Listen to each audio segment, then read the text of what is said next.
knowledge. And when I submitted it, I was kind of in a rage. I read a lot about what's going on with the dry needle technique. That's in America, it's called dry needle.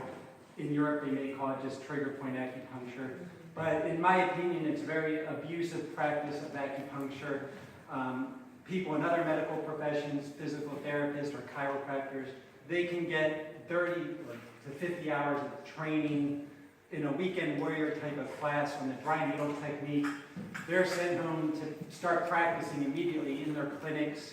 They, under the guise of dry needle, which quickly becomes acupuncture because dry needle has its limitations. So actually at the end of Structures of Knowledge, you'll see I've written a paper called Arguments for the Defense of Acupuncture, which outlines, in my opinion, and I hope you agree, the abuses of what's going on for the public perception. How can the public differentiate between somebody advertising, I'm a doctor of acupuncture, versus a real acupuncturist with 3,000 hours plus or clinical training versus somebody with 25 to 50 hours.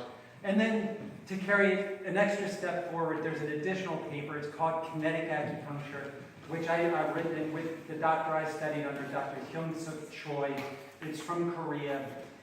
It's pain management applications involving the muscle shortening process. And you'll see I've written about, and dry needle is essentially a muscle shortening process. So you'll see there the pathology of muscle shortening and with application of pain. But for today's conference, I want to focus on structures of knowledge and what I call organ-centered consciousness, which I think is what everybody here, no matter if you practice Saam or Dr. Mikio with the ear application or whatever, I think we all practice organ-centered consciousness. And I equate this with one's introduction as a student in acupuncture school. When you're first introduced to these subjects of acupuncture, you learn about the 5 elements very quickly. And you'll hear, I don't know if you recall, in when you're in the hallway, the students are saying, oh, I'm spleen qi deficient, or I have liver qi stagnation.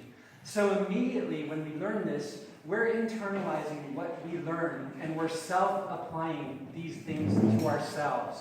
Now, in regards to the Structures of Knowledge class, you'll see pictures of Dr. John Sarno, Sigmund Freud, and Carl Jung.